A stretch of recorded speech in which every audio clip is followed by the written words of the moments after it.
زوج وين بالدولمه ما تشاوشن زوجكم زوز ما dolma kırık kırık dolma bir ne yapalım bir dolma وي مفرقي يعني باز زباش هيجي زباش كبير هيري وتشكل dolma kırık kırık تشوكن هما وي زباش يجي بابش نصر dolma دواك جيلي براشيلي وبين ناظرات نفسين الدولة ناظرات بين دايدا درجة عافية وي بني زانقة والشباب جانب فش أشخاص يا تتكي تايلاند سليمان Efe Eymen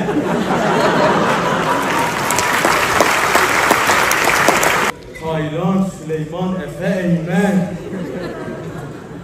Ev yeka Sanatın Penceresi programından herkese merhaba. Bu haftaki konuğumuz oyuncu ve komedyen Erdal Kaya. Hoş geldin. Merhabalar, hoş bulduk. Nasılsın? Sağ ol, sen nasılsın? Sağ ol, ben de çok iyiyim. Ayağın tozuyla dün oyundaydın. Evet. Bugün programımıza konuk oldun. Hoş geldin tekrardan. Tekrardan hoş bulduk. Teşekkür ediyorum. Nasıl gidiyor? Vallahi keyifli, İstanbul'dayız. Dün Gölge sahnede stand-up'ım vardı. Orada oynadık. Ondan önce de Kartal'daydım. Daha İstanbul'dayız. 2 gösteri daha olacak Kadıköy'de, Esenyurt'ta.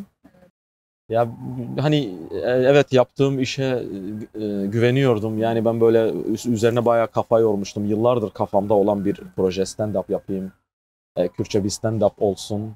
Çünkü böyle bir piyasa yani benim bildiğim kadarıyla Murat Batki'den bu yana yoktu. Murat Batki yaptı. Sonrasında bizim Ahmet Şehir Tiyatrosu'ndan Özcan Ateş, Mamoste o çok Daviye güzel, Davi. Daviye Davi çok güzel bir stand-up yaptı. O da oynuyor. Çok keyifle izledim onu. Ben de kafamda vardı, yapmak istiyordum. Hatta Mamoste Özcan'a da danıştım. O prova esnasında fikir aldım ondan. Sağ olsunlar Ahmet Şehir Tiyatrosu'ndan arkadaşlar da desteklerini esirgemediler. O ara Henek oynuyorduk zaten beraber. Bayağı destek verdiler ama seyirci karşısına çıkmadan ne olacağını da bilmiyordum ben açıkçası. Çünkü stand-up öyle bir şey. Seyirciyle o etkileşimi alır mı, almaz mı, reaksiyon alır mı? Yaptığın şaka tutar mı, tutmaz mı orada öğreniyorsun. Ama ilk oyunla beraber o kadar samimi geldi ki izleyici, o kadar keyif aldığı, yani böyle eğlenmeye geldikleri çok belli. Oyunu çok sevdiler. Bu da benim çok hoşuma gitti. Tabii ben durmadım, kafa yordum üstüne, biraz daha geliştirdim. Biraz seyirciyle ilerledi aslında bu iş. Öyle devam etti. Peki bir yandan aslında şeylerin de avantajı olmuştur. Özellikle işte hani bu alanda sosyal medyayı çok iyi kullanan isimlerden birisin aynı zamanda. Evet. İşte politik gündemler, siyasal gündemler ya da işte yaşanan aile içerisindeki ironik haller, Evet. komik haller ya da işte günümüzde evin içerisinde tartışmaların hepsi bir yandan senin sosyal medya hesaplarında Yani, görebiliyoruz. sosyal medya hesabını yani biraz o amaçla da kullanıyorum. Yani hem stand-up'ımı duyurayım. Biraz da şunu aslında normalleştirmeye çalışıyorum. Kürtçe benim ana dilim. Ben yani muhtemelen aynı yaş grupları bilir. Biz çok sonradan öğrendik Türkçeyi. Evimizde Kürtçe ile biz hayata başladık. Bu evimizin normali, sokağımızın normali. Biz Kürtçe konuşuyoruz. Neden sosyal medyada da bu normal olmasın? Ben Kürtçe içerik üretmeye başladım. Evimizde olan diyaloglar, dediğin gibi bazen yani zaten tiyatro yaptığımız iş ister istemez eleştirel, politik oluyor. Ben böyle Kürtçenin hayatımızın her yerde olan o etkisini sosyal medyada da kullanmak istedim ve insanların da sanırım böyle o kendi yaşantısını artık sosyal medya her evin içinde ya, o görmesi hoşlarına gitti. Yani beni sokakta görüp gerçekten o çektiğim videolar gibi bana yaklaşan teyzeler, amcalar, çocukların çok fazla ilgi alakalı olması beni çok şaşırttı ama inanılmaz da mutlu ediyor. Çünkü kendi dilleriyle yapılmış bir şey. İşte biz tiyatro yaptığımızda da, Henek'te oynadığımızda da, sosyal medya içerik ürettiğimizde de Kürtçe çocukların bu kadar ilgili olması beni inanılmaz keyiflendiriyor. Evet, aslında mesela seyircilerin arasında çocuklara yönelik bir şey değil aslında stand-up'ın kendisi, ama bir yandan da işte sosyal medyanın gücü biraz buralarda, ulaşıp izleyebiliyorlar ve aynen öyle. Buna heyecanlanıyor olmaları aslında çok kıymetli. Çünkü bir yanıyla da aslında bir nevi rol model almak için de aslında bu alanda kullanılabilen bir yer. Yani tabii bir nebze mesela biz de ona etki ettiysek ben mutlu olurum. hani görüp işte Kürtçeyi görüp kendi diline ilgi göstermesi, merak etmesi yani mutlu eder beni. Bir röportajında şeyden bahsediyorsun özellikle zaten işte ben stand-up'larımı ya da işte içerik ürettiğim zaman özellikle evimde yaşanmış, o sokakta yaşanmış, herkesin evinde tanık olduğu, mutlaka bir yerde görmüş olduğu bir şeyi göstermek istiyorum. Yani rutin, gündelik hikayelerimiz. Aslında bu da çok önemli ve belki de insanlara sıcak ve samimi gelen videolarda... Kendinden bir şey gördüğü zaman sahnede de, stand-up'ta da. Yani ben stand-up'ımı yaparken o gelen o böyle çarikli teyzelerin kahkahayla eşlik etmesi, aynı ben demesi, işte bizim evimizde de bu yaşanıyor. Evet. Ya da oğlunun ona bak anne aynı sen, baba sen demesi ve o insanı mutlu ediyor. Yani evet ben bir gözlem yapıyorum, biriktiriyorum ama bizi anlatıyorum. Yani ben kendi hikayemi anlatınca aslında yani çünkü hikayelerimiz çok farklı değil ki. Bir Kürt evinin içerisi yani aşağı yukarı aynı. Babanın hareketleri, annenin hareketleri. Evet. Bazen böyle sadece Kürtlerin anlayabileceği şeyleri özellikle anlattığımda ve onlar çok müthiş reaksiyon aldığında çok bambaşka bir şey oluyor. Çünkü sahnede de ben kendi ana dilimle oynuyorum, Kürtçe oynuyorum. Kendimi evimde hissediyorum zaten. Yani çünkü biz yıllardır Türkçe'de yaptık. Üniversitede imkan yoktu. Sonra Batman'a, Diyarbakır'a dönünce Kürtçe tiyatro yapma imkanımız oldu. Yapmaya başladık. O an o cümleyi kurmuştum ama ben ilk defa kendimi evimde hissediyorum. Çünkü çok daha rahat çok daha rahat ifade ediyorum kendimi. Bir yandan dışarıda güzel bir hava yakalamışken dışarıda yapıyoruz çekimimizi ama biraz karma sesler ya da dış sesler gelebilir. Seyircilerimiz kusura bakmasınlar bunun için de. Öncesini biraz da tabii konuşalım. 2 tane stand-up'ın var. Evet ama öncesinde de oyuncuydun. Evet. İşte hem Kürtçe hem Türkçe tiyatro yapıyordun. Ama bir şey seni tabii ki çekti ve hem ana dilin olması tabii ki muhakkak. Senden de dinleyelim. O kısa böyle nasıl bir serüvendi? Ya, klasik işte çocukluğumuzda Batman'da tiyatroya başladık. Batman'da çok fazla tiyatro grubu var. Çok fazla tiyatrocu arkadaşımız var. Havasından mıdır, suyundan mıdır bilmiyorum. Evet. Çok aslında keyifli bir şey bu ve hepimizin birbirimizle iletişimimiz var. Çok güzel bir bağ var aramızda. Birbirimizden oyuncu alıp veriyoruz. O ekipler, ne bileyim yönetmen paslaşıyoruz. Dediğim gibi üniversiteden döndükten sonra Kürtçe tiyatroya başladım ve devam ettim. Ama stand-up vardı hep aklımda. Uygun koşullar, uygun zaman gerekiyormuş. O hikayelerimi biriktiriyordum. Karar verdiğim anda da oturup bir prova süreci, işte metnimi yazdıktan sonra sonra seyirci karşısına çıktı. O çok sevildi. Vukuvala. Vukuvala'nın artık böyle hani seyircinin doyduğunu anladığım zaman yeni bir stand-up yapayım dedim. Tabii onun da riski çok fazla. Yani tutan bir işin ardından hemen başka bir iş yapmak riskli. Severler mi acaba, sevmezler mi? Ama şu ana kadar gelen tepkiler, ben bakıyorum, yorumlara bakıyorum, oyun çıkışında bekleyen arkadaşlarımız oluyor. Gelen tepkiler inanılmaz olumlu. Çok sevdiler oyunu. Yani böyle daha iyiye doğru gittiğini söylüyorlar. Bu çok keyif verici. Evet, dün ben de biraz bahsedelim. Yani Vukuvala belki yolculuğuna devam edecek mi mesela? Gitmediği şehirlerde ben oynayacağım. Hatta yurt dışında da Almanya'ya gittiğimde Vukuvala'yı oynamıştım. Belki bir Kanada turnemiz olacak daha net olmamakla beraber öyle bir çalışma var. Ben gittiğim daha önce oynamadığım yerlerde Vukuvala'yı oynamaya devam edeceğim. Hani hep böyle klasik o benim ilk göz ağrım. Ama işte onu oynamayı bıraktıktan sonra da çok soran oluyor. Bunu da buradan söylemiş olayım. Vukuvala'yı yayınlayacağım. Yani bilmiyorum platformlar nasıl bakar Kürtçe işlere. Belki o zamana kadar işleri değişir. En kötü YouTube'dan yayınlayacağım ulaşamayanlara. Zukopuş'ta devam edecek ama. Zukopuş'ta devam ediyor. Evet, şu an turnesinde. Çok yeni, evet ve dün izleme fırsatı bulduk. Çok da böyle küçük bir sahneydi ama belki kalabalık, hınca hınç bir kalabalık. Fulldü seyircisi. Hatta böyle işte senin de daha önce sevdiğini söylediğin ya da heyecanlandığın 60-70 yaşlarında teyzelerin, annelerin böyle koşa koşa geldiği bir oyundu, bir stand-up'tı. Bu senin için mesela ne hissettiriyor? Özellikle 7'den 70'e herkesin bu kadar ilgi göstermesi. Keza dün öyleydi yani. Salonda kahkaha sesleri hiç susmadı. Aynen, çok keyifliydi. Ya dediğin gibi salon çok inanılmaz tatlıydı. Seyirciler çok yakın, o enerjiyi hissediyorsun. Ben dün böyle sahneye çıktığımda hani bir bayram sabahı dışarıdan eve gelirsin ve bir sürü misafir gelmiş gibi hissettim. Çünkü o misafirlerin tanıdık olduğunu biliyorum. Yani belki ilk defa görüyorum hepsini ama diyorum ki bunlar tanıdık. Yani bu bayram sabahında çocukluğunda bunlar bizim köyden, bunlar akraba demek gibi. O hissiyat oluştu bende. Çünkü böyle teyzeler gözümün içine bakıyorlar heyecanla. Orada en önde oturan işte çiftler, eşler, ne bileyim çocuklar, inanılmaz böyle bir aile ortamı gibiydi. O yüzden çok enerjik geçti. Aramızdaki diyalog da evet çok samimiydi. Evet. Normalde stand-up sen çıkarsın anlatırsın ama onlar da o kadar heyecanlı ki bir şeyler söylüyorlar, kendi fikirlerini, örnekler veriyorlar falan.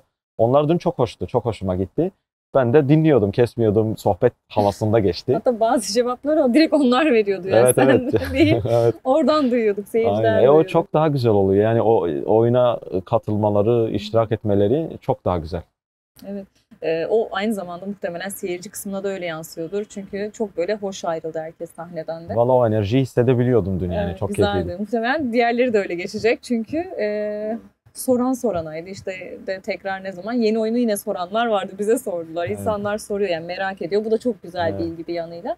Peki bir yandan da biraz şeyi de konuşalım isterim. Çünkü bir yandan o işte az önce anlattım. Belki burada da anlatmak istersin. Mesela insanlar böyle gerçekten işte senle Kürtçe bir iş böyle yaparken bir yandan da o mizahın politik ve güçlü yanını da görüyor ve aslında onu da böyle hissediyor ve onu da bekliyor. Evet.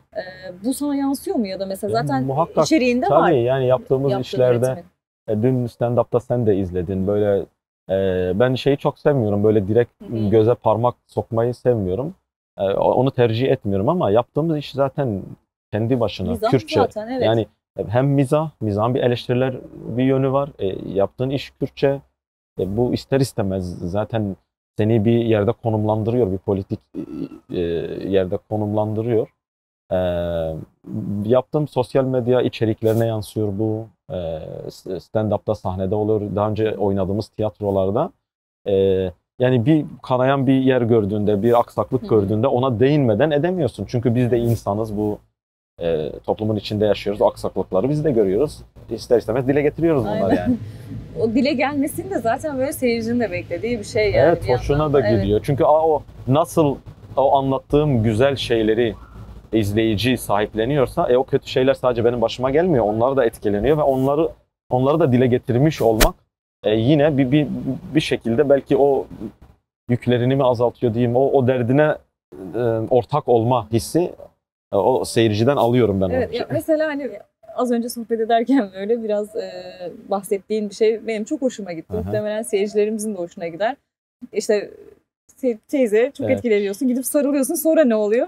Sahneden bir tane böyle carikli beyaz tülbentli teyze sohbet etmeye başladı ama o kadar tatlı bir teyze ki ben dayanamadım. İzleyiciye dedim ki müsaade ederseniz ben inip bir teyzenin elini öpmek istiyorum. Gittim, sarıldı, ağlamaya başladı, duygulandı böyle. Dedim teyze dur, bu o program değil yani. Ağlamamamız lazım. Sonra böyle kulağıma eğildi. Kurem inşallah esselhadin civarda dedi böyle.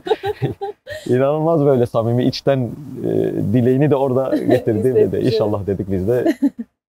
Yani gerçekten aslında çok böyle gerçekten Kürt seyircisi de bence çok farklı bir seyirci. Gerçekten böyle hissi olarak da sahiplenilmesi. Kesinlikle yani. Evet. Yıllardır o baskı, dilin üstündeki baskılar, herkes ortak acıları yaşadığı için bir sanat, bir hüner, bir şey gördüğü zaman hemen sahiplenme duygusu. Ama tabii ben o kolaycılığa da kaçmak istemiyorum açıkçası. Evet. Yani ben Kürtçe yapıyorum, evet tamam, ama ne versem izleyici alır hissiyatında asla değilim. Olmak da istemiyorum. Ben Kürt izleyicisinin de kaliteli iş hak ettiğini düşünen bir insanım.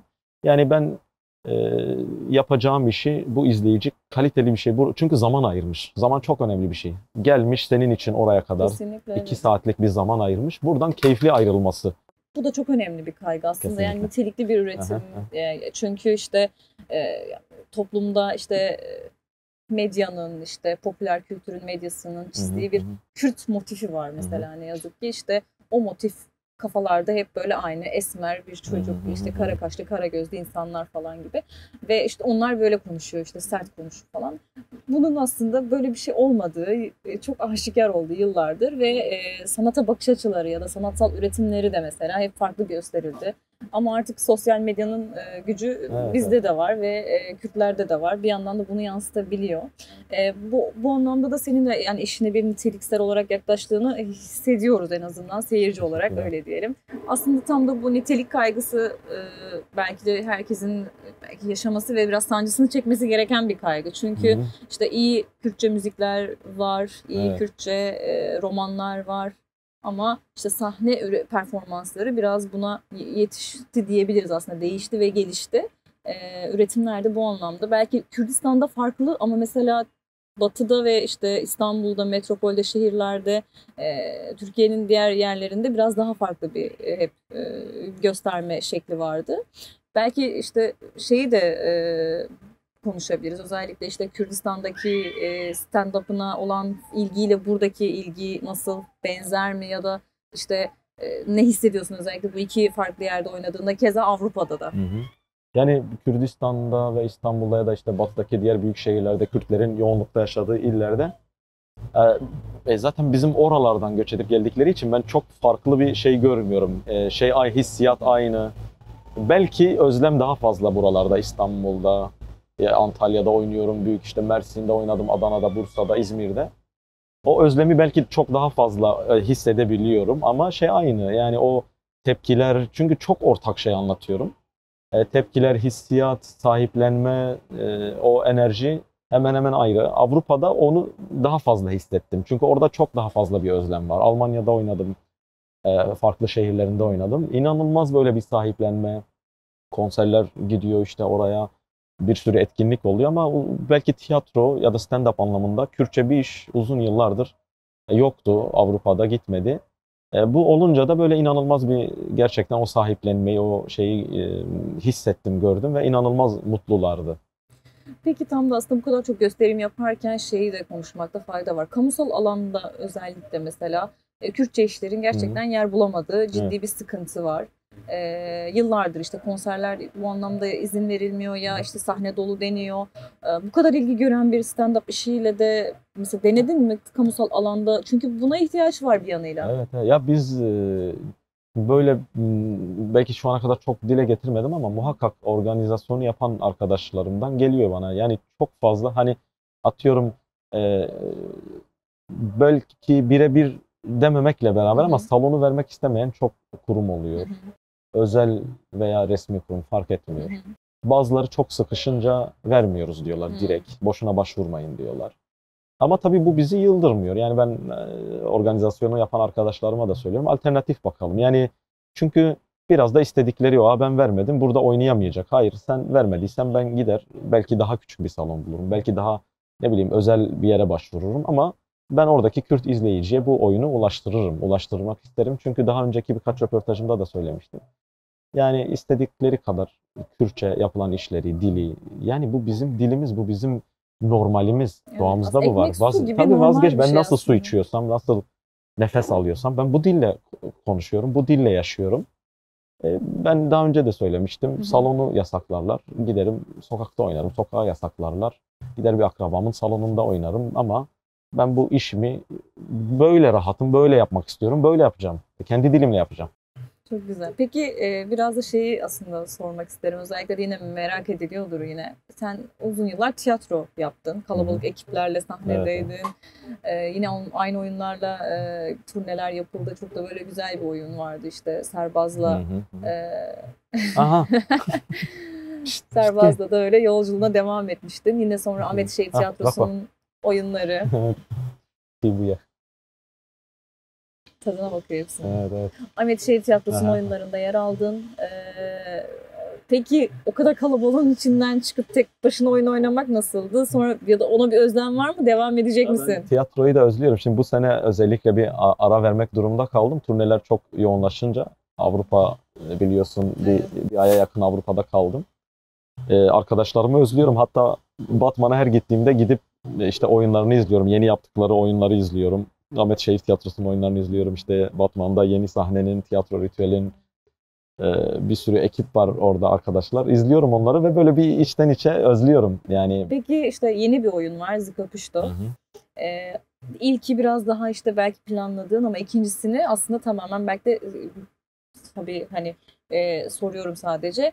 Daha planlı bir yazdığın stand-up mıydı? Çünkü Hangisini sor? İkincisi. Hı hı. Çünkü ilki biraz daha belki çok uzun zaman tasarlama fırsatı evet. oluyor ama ikincisi kaygıların da varmış Hı hı. hani keza.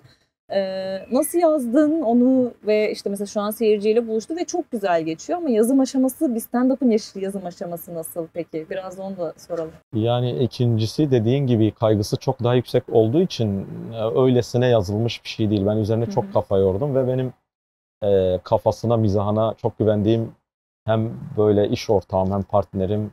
Bu işlerde biliyorsun beraber videoda çekiyoruz. Stand-up'a da çok kafasına güvendiğim için kardeşim Renas. Yazdığım her şeyi ilk ona gösteriyorum ya da o yazdığı şeyleri bana gösteriyor. Onun üzerinden gidiyoruz. Bu stand-up'ta da çektiğimiz videolarda da yani fikirlerin %95'i onun o çok değişik bir mizah anlayışı var, kafası var.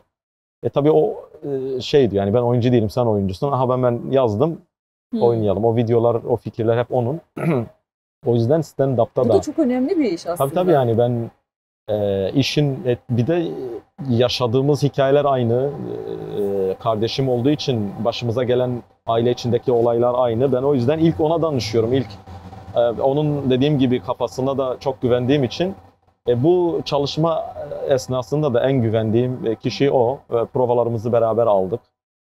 Eksiklikleri o söyledi, ben söyledim, bir şeyler ekledik falan. Yani geçen yaz neredeyse 3 ay boyunca biz her gün sabah 8'de Batman'da sahneye giriyorduk. Akşam 5'e kadar provalarımızı alıyorduk. Hani ben bir ilkini yaptım, tuttu, bu da tutar kafasıyla değil de gerçekten güzel bir şey çıkarmak istiyordum ve o çalışmalarımızın da sonucunu aldık gibi duruyor şu anda. Evet, kesinlikle öyle olmuş diyelim. Bir de aynı zamanda çok tatlı bir ekip var. Evet. Arkada evet. teknikte eşin, Rengin Evet. var. Zeynep var, o da evet. şeyin Renas'ın Renas'ın eşi. Biz arkadaşı. böyle bir aile gibi bir Renas şey. kuliste böyle. Renas kulis. Ya evet, bizim eşlerimiz gerçekten en büyük destekçilerimiz. Hı hı. Gittiğimiz her yerde bizdeler. Tabii bir işin ucundan tutuyor dediğin gibi. Ortak bir yaşamın böyle yansıması aslında. Rengin tekniğe bakıyor. Zeynep sahne amirimiz. Renas işte organizasyon için koşturuyor falan ama yani hep yanımızdalar gerçekten. Güzel gidiyor bakalım yani böyle aile geziyoruz. Evet, bir yandan bir aile böyle yolculuk ediyormuş gibi Aynen de bir öyle. turne içerisinde. Bu da çok güzel görünüyor kesinlikle dışarıdan bakınca işinize. Teşekkürler.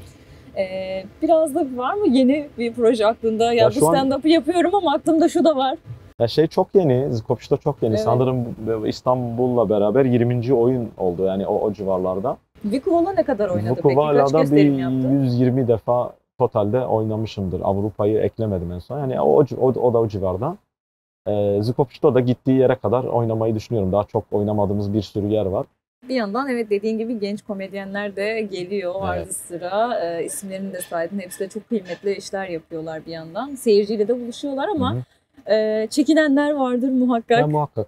Dediğim gibi. Neler söylemek istersin? Çünkü muhakkak aslında sen yani senin bunları gördüysen hani herkesin evinde benzer şeyler yaşanıyor. Denesinler Birilerinin yani. anlatması gerek. Kesinlikle denenmesinde fayda var. Yani bunu denemeden, sahneye çıkmadan, hani fikri varsa bile ne bileyim aile arasında anlatır, arkadaşlarına anlatır. Sahneye çıkmadan, seyirci karşısına çıkmadan bunun olup olmayacağını bilemez. O yüzden hani Kürtçe stand-up nasıl olabilir? Evet oluyor. Bizim de artık sanatçılarımız var. Kürtçe stand-up yapan bir sürü arkadaş var. Türkçe tercih eden de var. Hani Kürt olup Türkçe yapmayı tercih eden de. O bir tercih meselesi. Belki onların da aklında vardır. Yani cesaret bulurlar, yapmak isterlerse yaparlar. Düşünen varsa muhakkak denesin. Güzel oluyor. Güzel oluyor diyelim aynen. Peki son olarak senin eklemek istediklerin var mıdır? Turne tarihlerini hem hatırlayalım hem de böyle kapanışa doğru aslında programımızın da yavaş yavaş böyle sonuna geldik diyelim. İşte İstanbul'dayız. 8-9 Ocak'ta İstanbul'da oyunlar devam edecek. Sonra hemen akabinde Bursa, İzmir, Ankara, Eskişehir. Onların tarihleri var. Tarihleri var. Ben sosyal medyada paylaşıyorum aynen. Oradan ilgisi olan, izlemek isteyen muhakkak görür oradan, bakar. Dediğim gibi umarım Kürtçe stand-up, Kürtçe hüner, sanat ben çok ümitliyim. Çok güzel yerlere doğru gidiyor. Yapmak isteyen muhakkak denesin. Yani benim bu anlamda elimden ne geliyorsa ben cesaretlendirmeye, yardımcı olmaya, fikirlerimi paylaşmaya gerçekten hazırım. Umarım Kürtçe sanat, hüner böyle çok güzel yerlerde daha güzel yerlere doğru gelir. Kesinlikle, hem de yani seyircisi de var ki Kesinlikle yani buluşuyor. Evet. Çok güzel de bir izleyicisi var. Hı hı. Bir yandan da işte oyunların hepsini takip ediyor, geliyor. Keza sadece stand-up değil, artık konserler, Tabii yani. sanatına dair üretimler gerçekten çok büyük bir ilgiyle karşılanıyor. Özellikle nitelikli üretimler bu anlamda seyircisini muhakkak buluyor diyelim. Kesinlikle öyle. Biz de çok teşekkür ediyoruz Sanatın teşekkür Penceresi ediyorum. programı olarak bize konuk olduğun için, hem Çok keyif güzel aldım. sohbetin için. Çok teşekkürler Erdal. Ben teşekkür ediyorum. Sanatın Penceresi'nin bu haftaki konuğu oyuncu ve komedyen Erdal Kaya'ydı. Kendisine programımıza katıldığı için tekrardan çok teşekkür ediyoruz. Turnesi devam ediyor. Kendisinin hesaplarından takip edebilirsiniz. Haftaya yeniden görüşmek üzere.